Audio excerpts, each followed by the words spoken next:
నమస్తే, welcome to view point. Dawood ఇబ్రహీంని చాలా కాలంగా భారత్ వెతుకుతూ ఉంది. దావూద్ ఇబ్రహీంకి తాజాగా భారత్ ఒక హెచ్చరిక చేసింది. దావూద్ ఇబ్రహీంకి మాత్రమే కాదు, పాకిస్తాన్కి కూడా హెచ్చరిక చేసింది. ఎలా అంటే, దావూద్ ఇబ్రహీంకి అత్యంత సన్నిహితుడైనటువంటి వ్యక్తి, అతని డ్రగ్స్ సామ్రాజ్యాన్ని దగ్గరుండి మొత్తం నడిపిస్తున్నటువంటి వ్యక్తి సలీం డోలాను తాజాగా అరెస్టు చేయగలిగింది భారత్.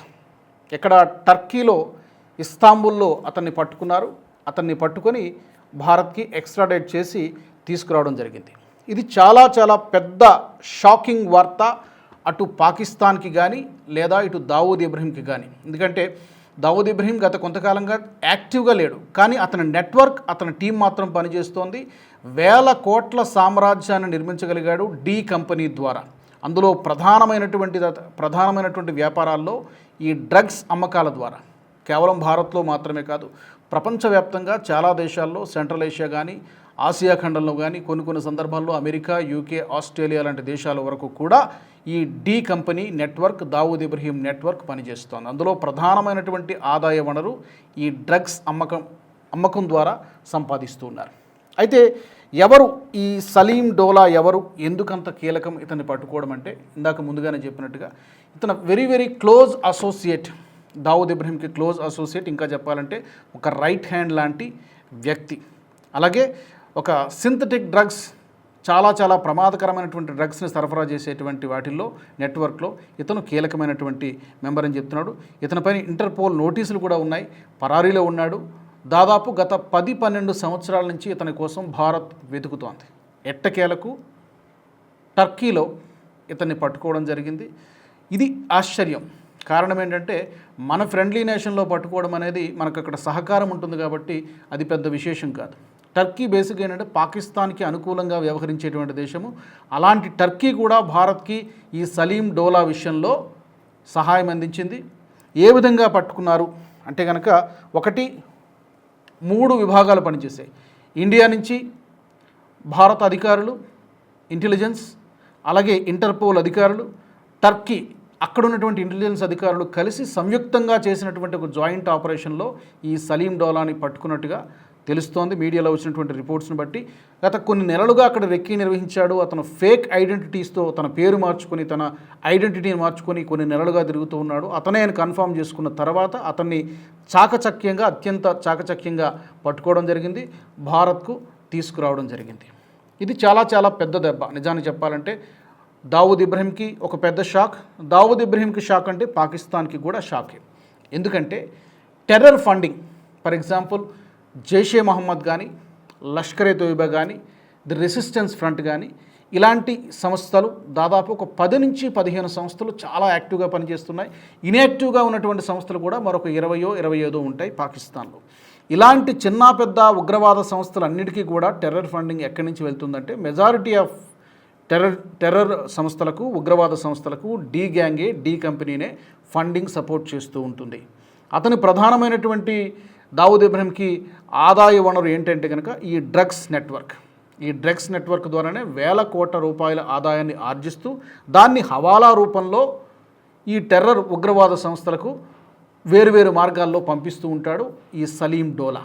సో మొత్తం ఈ నేర సామ్రాజ్యం కుప్పకూలుతోందా, దావూద్ ఇబ్రహీం నేర సామ్రాజ్యం కుప్పకూలుతోందా అంటే ఎస్, అవుననే సమాధానం చెప్పాల్సి వస్తుంది. నిజానికి దావూద్ ఇబ్రహీం 1980-86 ఆ ప్రాంతంలో భారత్ నుంచి పరారైపోయాడు. కొంతకాలం దుబాయ్లో తన యొక్క సామ్రాజ్యాన్ని విస్తరించుకున్నాడు. 93 పేలుళ్ళ తర్వాత అతను సీక్రెట్గా వెళ్ళిపోయాడు, అజ్ఞాతంలోకి వెళ్ళిపోయాడు. ప్రస్తుతానికైతే చాలామంది చెప్తున్నటువంటి విషయము, అతను పాకిస్తాన్లో చాలా అత్యంత టైట్ సెక్యూరిటీ మధ్య, ఒక విధంగా చెప్పాలంటే ఈ వీవీఐపీలకు ఇచ్చేటువంటి సెక్యూరిటీ మధ్య దావూద్ ఇబ్రహీం దాక్కుని ఉన్నాడు. అక్కడి నుంచి అతను మొత్తం ఇదంతా కూడా ఆపరేట్ చేస్తూ ఉన్నాడు. ఇలాంటి సలీం డోలా లాంటి వ్యక్తులు అతని దగ్గర అతి కొద్ది మందే ఉంటారు. వాళ్ళ ద్వారా తన యొక్క నెట్వర్క్, ఈ వ్యాపారాలు, ఈ నేర సామ్రాజ్యం ఇదంతా కూడా అతను ఆపరేట్ చేస్తూ ఉంటాడు పాకిస్తాన్లో ఉండే అని మనకి వస్తున్నటువంటి వార్తలు.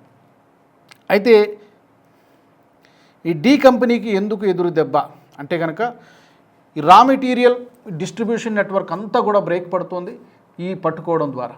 చాలా విషయాల్ని రాబట్టబోతూ ఉన్నారు. జనరల్గా ఈ డ్రగ్స్ అమ్మడం ద్వారా వచ్చేటువంటి డబ్బు ద్వారా ఏ విధంగా టెర్రర్ ఫండింగ్ జరుగుతుంది, ఫ్లో ఎలా ఉంటుందంటే నార్కో టెర్రర్ మోడల్ అంటారు. బేసిక్గా ఈ మోడల్ నార్కో టెర్రర్ మోడల్ అంటారు. నగరాల్లో అంటే లైక్ ముంబై, హైదరాబాద్, బెంగళూరు, చెన్నై లాంటి నగరాల్లో ఈ డ్రగ్స్ను విక్రయించడం ద్వారా కోట్లలో క్యాష్ జనరేట్ అవుతుంది. ఆ జనరేట్ అయినటువంటి ఆ అమ్మగా వచ్చినటువంటి డబ్బుని హవాలా రూపంలోనో లేకపోతే షెల్ నెట్వర్క్స్ ద్వారా ట్రాన్స్ఫర్ చేస్తూ ఉంటారు. ఈ చిన్న చిన్న అమౌంట్స్గా దాన్ని విభజించి బ్యాంక్ అకౌంట్స్లో కాకుండా హవాలా రూపంలో ఈ యొక్క క్యాష్ అంతా కూడా టెర్రర్ సంస్థలకి అందుతూ ఉంటుంది దఫదఫాలుగా. దీన్ని నార్కో టెర్రర్ మోడల్ అంటారు. అయితే దీంట్లో సలీం డోలా పాత్ర ఏంటి అంటే కనుక ఈ ఇంటర్నేషనల్ అంతర్జాతీయ సరఫరా మార్గాలను నియంత్రించడము, పెద్ద పెద్ద డీల్స్ సెట్ చేయడము, ఎక్కడి నుంచి ఎక్కడికి పోతుంది, మధ్యలో ఇంకెవరైనా అధికారులు అడ్డొస్తే వాళ్ళని ఎలా తప్పించుకోవాలి, లేకపోతే వాళ్ళని అవసరమైతే లంచాలు ఇచ్చి కొనడం, కానీ ఈ డీల్స్ అన్నీ కూడా నిర్వహించడంలో సలీం డోలా సిద్ధహస్తుడు. అండర్ గ్రౌండ్ ఫైనాన్షియల్ నెట్వర్క్తో కనెక్షన్లన్నీ కూడా తనకు చాలా స్ట్రాంగ్ కనెక్షన్స్ ఉన్నాయి. అన్ని ఖండాల్లో కూడా చాలా దేశాల్లో దాదాపు 20 నుంచి 30 దేశాల్లో ఇతని నెట్వర్క్ చాలా యాక్టివ్గా పనిచేస్తోంది. అంత ప్రమాదకరమైనటువంటి వ్యక్తి ఈ సలీం డోలా. ఇక ఈ సిస్టమ్ ద్వారా ఉపయోగించినటువంటి ఈ సిస్టమ్ని ఎవరెవరు ఉపయోగిస్తారంటే స్లీపర్ సెల్స్. దేశవ్యాప్తంగా చాలామంది స్లీపర్ సెల్స్ ఉంటారు, చాలా జనజీవన స్రవంతులు కలిసిపోతూ ఉంటారు. స్లీపర్ సెల్స్ ఈ సిస్టమ్ని వాడుతూ ఉంటారు.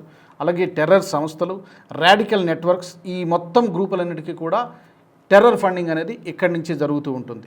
So D company terror connection చాలా స్పష్టం, చాలా ఆధారాలు ఉన్నాయి. కాకపోతే ఎప్పుడు కూడా పాకిస్తాన్ అడ్మిట్ చేయలేదు. అతను మా దగ్గర లేడు, మాకు సంబంధం లేదని చాలాసార్లు చెబుతూ వచ్చింది. ఈవెన్ ఒసామా బిన్ లాడెన్ విషయంలో కూడా పాకిస్తాన్ చాలా కాలం పాటు అదే చెప్పింది. చివరికి అమెరికా రెక్కీ నిర్వహించి పాకిస్తాన్లోనే ఉన్నాడు, అబోటాబాద్లో ఉన్నాడు అని చెప్పి కనిపెట్టి అతన్ని లేపేయడం జరిగింది. ఇప్పుడు దావూద్ ఇబ్రహీం విషయంలో కూడా అదే జరుగుతోంది, మా దగ్గర లేడు అని చెప్పి చెబుతూ వస్తోంది. సో ఓవరాల్గా చెప్పొచ్చేది ఏంటంటే పాకిస్తాన్కి, దావూద్ ఇబ్రహీం గ్యాంగ్కి ఇదొక పెద్ద షాకింగ్ వార్త. చాలా విషయాలు రాబట్టబోతూ ఉన్నారు దీనివల్ల. హవాలా ఆపరేటర్లు ఎవరెవరు, విదేశీ కాంటాక్ట్లు ఎక్కడెక్కడున్నాయి, డ్రగ్ నుంచి టెర్రర్ మనీ రూట్స్ ఎక్కడి నుంచి ఎక్కడికి డబ్బు ఫ్లో, క్యాష్ ఫ్లో ఎలా జరుగుతోంది, సేఫ్ హౌసెస్ ఎక్కడెక్కడున్నాయి, ఫేక్ కంపెనీలు అంటే షెల్ కంపెనీలు అంటారు, ఇవన్నీ ఎక్కడున్నాయి, ఈ డీటెయిల్స్ మొత్తం కూడా ఈ సలీం డోలా నుంచి రాబట్టేటువంటి అవకాశం ఉంది. హవాలా ఆపరేటర్లు అంటే ఈ డబ్బుని ట్రాన్స్ఫర్ చేసేవాళ్ళు, foreign contacts, terror money roots ఎక్కడి నుంచి ఎక్కడికి పోతోంది, ఇవన్నీ కూడా కనిపెడతారు. సేఫ్ హౌసెస్, ఫేక్ కంపెనీలు, ఇది ఒక పెద్ద గేమ్ చేంజర్ కాబోతోంది. బహుశా అన్నీ అనుకూలంగా జరిగితే దావూద్ ఇబ్రహీంని కూడా భారత్కు తీసుకొచ్చినా కూడా ఆశ్చర్యపోవాల్సినటువంటి అవసరం లేదు. మొత్తానికి అక్కడున్నటువంటి ఉగ్రవాద సంస్థలకు కూడా ఇది ఒక పెద్ద షాక్ అని చెప్పాలి. ఎందుకంటే గడిచిన 2 సంవత్సరాల్లో పేరు మోసినటువంటి ఉగ్రవాద నాయకులందరూ కూడా ఒక్కొక్కరుగా అజ్ఞాత వ్యక్తుల చేతిలో హతమవుతూ ఉన్నారు. అది కూడా ఉగ్రవాద సంస్థలకు కంటి మీద కొనుక్కు లేకుండా చేస్తుంది. లష్కరే తోయిబా సంస్థకు చెందినటువంటి ఈ మధ్య కాలంలోనే గత వారం 10 రోజుల్లో కీలకమైనటువంటి కమాండర్స్ని ఈ మధ్యనే అంతమొందించడం జరిగింది. ఈ అన్ని యాక్టివిటీస్ ద్వారా చాలా స్పష్టమైనటువంటి మెసేజ్ వెళుతోంది పాకిస్తాన్కి. భారత్కి వ్యతిరేకంగా ఏ సంస్థ పనిచేసినా లేదా వ్యక్తులు పనిచేసినా, అది ఉగ్రవాద సంస్థ కావచ్చు లేకపోతే ఏ కంట్రీ కావచ్చు, ఎంత దూరమైనా వెళ్తాం వాళ్ళని అంతమొందించడానికి, ఏ దేశంలో ఉన్నా వెతికి వేటాడి మరీ అంతమొందిస్తాం అనేటువంటి ఒక క్లియర్ ఇండికేషన్ అయితే ఇస్తున్నారు ఈ యొక్క యాక్టివిటీ ద్వారా. మరి ఈ అంశానికి సంబంధించి మీ ఒపీనియన్స్ని తప్పకుండా కామెంట్ సెక్షన్లో పెట్టండి. వచ్చే వ్యూ పాయింట్లో మరొక ఇంట్రెస్టింగ్ టాపిక్తో మళ్ళీ నేను ముందుకు వస్తాను. జై హింద్. ఈ వీడియో మీకు నచ్చినట్టయితే లైక్ చేయండి, 10 మందికి షేర్ చేయండి. అలాగే కామెంట్ల రూపంలో మీ అభిప్రాయాలను మాతో పంచుకోండి. Nationalist hub group of channels ను సబ్స్క్రైబ్ చేసుకుని తెలుగునాట జాతీయవాద జర్నలిజాన్ని ప్రోత్సహించండి. ఈ వీడియో కింద ఉన్న బెల్ ఐకాన్ పై క్లిక్ చేయడం మర్చిపోవద్దు.